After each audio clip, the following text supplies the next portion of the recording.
رمضان مبارک ہو، رمضان مبارک، رمضان مبارک ہو، رمضان مبارک۔ رسول اللہ صلی اللہ علیہ وسلم نے فرمایا، مرنے والے کے پاس جا کر کلمہ طیبہ کی تلقین کیا کرو اور جنت کی بشارت دو، مایوسی اور نا امیدی کی کوئی بات نہ کہو، کیونکہ یہ بہت سخت وقت ہوتا ہے۔ اس وقت اچھے سے اچھا علم و حلم والا بھی گھبرا جاتا ہے، اور دنیا و دوستوں کی جدائی کے وقت شیطان نہایت قریب ہو کر بہکانے کی کوشش کرتا ہے۔ مرنے والے سے کلمہ پڑھنے کو نہیں کہنا چاہیے، ہو سکتا ہے کہ وہ انکار کر بیٹھے، بلکہ اس کے پاس بیٹھ کر اس طرح کلمہ طیبہ کا ورد کیا جائے کہ اس کے کان میں آواز جاتی رہے۔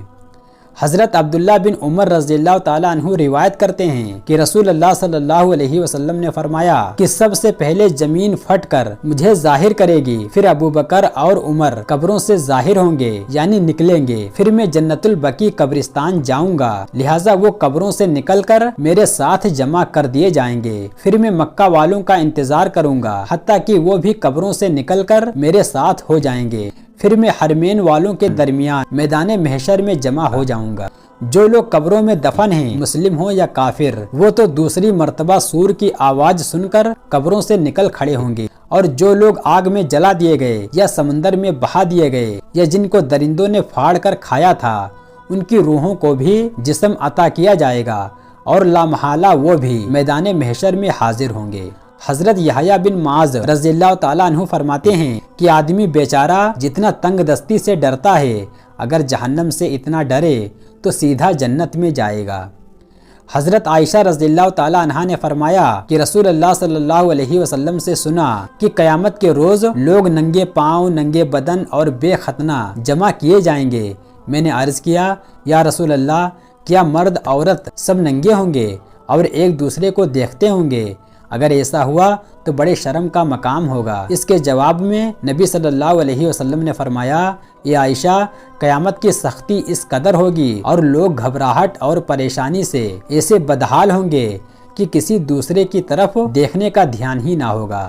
حضرت عبداللہ بن مسعود رضی اللہ تعالیٰ عنہ سے روایت ہے کہ رسول اللہ صلی اللہ علیہ وسلم نے فرمایا کہ سب سے پہلے جن کو کپڑے پہنائے جائیں گے وہ ابراہیم علیہ السلام ہوں گے۔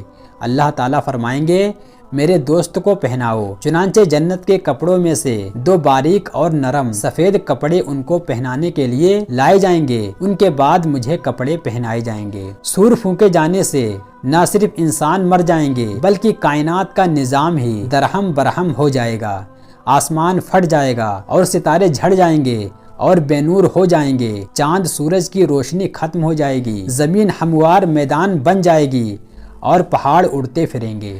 قیامت کی شروعات سور پھونکنے سے ہوگی۔ نبی صلی اللہ علیہ وسلم نے فرمایا کہ سور ایک سینگ ہے جس میں پھونکا جائے گا، اور یہ بھی ارشاد فرمایا کہ میں مزے کی زندگی کیوں گزاروں، حالانکہ سور پھونکنے والا فرشتہ منہ میں سور لیے کھڑا ہے اور اپنا کان لگا رکھا ہے اور ماتھا جھکا رکھا ہے، اس انتظار میں کہ کب سور پھونکنے کا حکم ہو۔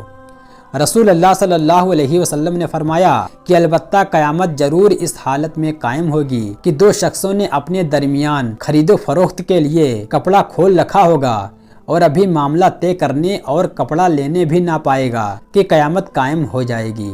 پھر فرمایا، قیامت ضرور اس حالت میں قائم ہوگی کہ انسان اپنی اونٹنی کا دودھ نکال کر جا رہا ہوگا اور پی بھی نہ سکے گا کہ قیامت قائم ہو جائے گی۔ قیامت اس حال میں قائم ہوگی کہ انسان اپنا حوض لیپ رہا ہوگا اور ابھی اس میں مویشیوں کے لیے کو پانی نہ پلا پائے گا کہ قیامت قائم ہو جائے گی۔ اور واقعی قیامت اس حال میں قائم ہوگی کہ انسان اپنے منہ کی طرف لقمہ اٹھائے گا اور اسے کھا بھی نہ سکے گا کہ قیامت قائم ہو جائے گی۔ یعنی جیسے آج کل لوگ کاروبار میں لگے ہوئے ہیں، اسی طرح قیامت آنے والے دن بھی مشغول ہوں گے کہ اچانک قیامت آ پہنچے گی۔ جس روز قیامت قائم ہوگی وہ جمعے کا دن ہوگا۔ یہ جو مشہور ہے کہ قیامت محرم کی 10ویں تاریخ کو قائم ہوگی، یہ کسی حدیث سے ثابت نہیں۔ رسول اللہ صلی اللہ علیہ وسلم نے فرمایا کہ سب دنوں سے بہتر جمعہ کا دن ہے۔ اسی دن آدم علیہ السلام پیدا کیے گئے اور اسی دن وہ جنت میں داخل کیے گئے اور اسی دن وہ جنت سے نکالے گئے، اور قیامت جمعے کے دن ہی قائم ہوگی۔ دوسری حدیث میں ہے کہ رسول اللہ صلی اللہ علیہ وسلم نے فرمایا کہ جمعے کے دن قیامت قائم ہوگی، ہر مقرب فرشتے اور آسمان اور زمین اور پہاڑ اور سمندر یہ سب جمعے کے دن سے ڈرتے ہیں کہ کہیں آج قیامت قائم نہ ہو جائے۔ رسول اللہ صلی اللہ علیہ وسلم نے فرمایا، میری امت کے تمام لوگوں کے گناہ اللہ تعالیٰ بخش دیں گے سوائے ان لوگوں کے جو گناہ کر کے لوگوں سے فخر سے بتائیں کہ ہم نے گناہ کیا ہے۔ رسول اللہ صلی اللہ علیہ وسلم نے فرمایا، ساری امت جنت میں جائے گی سوائے ان کے جنہوں نے انکار کیا۔ صحابہ نے عرض کیا، یا رسول اللہ انکار کون کرے گا؟ فرمایا، جو میری اطاعت کرے گا وہ جنت میں داخل ہوگا اور جو میری نافرمانی کرے گا اس نے انکار کیا۔ رسول اللہ صلی اللہ علیہ وسلم نے فرمایا، جو عورتیں کسی کی موت پر اپنے چہروں کو پیٹتی اور گریبان چاک کر لیتی ہیں اور جاہلیت کی بات بکتی ہیں وہ ہم میں سے نہیں ہیں۔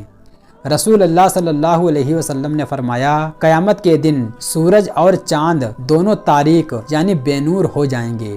رسول اللہ صلی اللہ علیہ وسلم نے فرمایا، جس گھر میں کتے اور تصویر ہوں اس میں رحمت کے فرشتے داخل نہیں ہوتے۔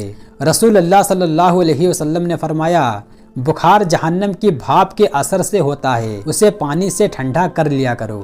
رسول اللہ صلی اللہ علیہ وسلم نے فرمایا، جس نے 3 جمعے سستی سے چھوڑ دیا اللہ تعالیٰ اس کے دل پر مہر لگا دے گا۔ رسول اللہ صلی اللہ علیہ وسلم نے فرمایا، اللہ تعالیٰ نے جب مخلوق پیدا کی تو عرش کے اوپر اپنے پاس لکھ دیا کہ میری رحمت میرے غصے سے بڑھ کر ہے۔ رسول اللہ صلی اللہ علیہ وسلم نے فرمایا، مومن کو پہنچنے والی ہر تکلیف، بیماری، غم، تھکاوٹ، فکر مندی کے بدلے اس کے گناہوں کو مٹا دیا جاتا ہے۔ رسول اللہ صلی اللہ علیہ وسلم نے فرمایا، اگر انسان کے پاس مال کی 2 وادیاں ہوں تو تیسری کا خواہش مند ہوگا، اور انسان کا پیٹ مٹی کے سوا اور کوئی چیز نہیں بھر سکتی، اور اللہ اس شخص کی توبہ قبول کرتا ہے جو سچی توبہ کرتا ہے۔ رسول اللہ صلی اللہ علیہ وسلم نے فرمایا، جس شخص کی نماز اثر رہ گئی تو گویا اس کے اہل و عیال اور اس کا مال تباہ و برباد ہو گیا۔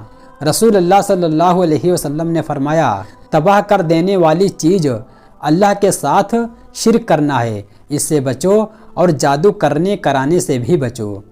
رسول اللہ صلی اللہ علیہ وسلم نے فرمایا، جس نے کسی آدمی کو ناحق قتل کیا وہ جنت کی خوشبو بھی نہ پا سکے گا، حالانکہ جنت کی خوشبو 40 سال کی راہ سے سونگھی جا سکتی ہے۔ رسول اللہ صلی اللہ علیہ وسلم نے فرمایا، اس شخص کی مثال جو اپنے رب کو یاد کرتا ہے اور اس کی مثال جو اپنے رب کو یاد نہیں کرتا زندہ اور مردہ جیسا ہے۔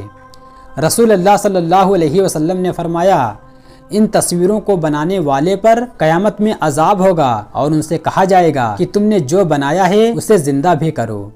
رسول اللہ صلی اللہ علیہ وسلم نے فرمایا، میں نے اپنے بعد مردوں کے لیے عورتوں کے فتنے سے بڑھ کر نقصان دینے والا اور کوئی فتنہ نہیں چھوڑا ہے۔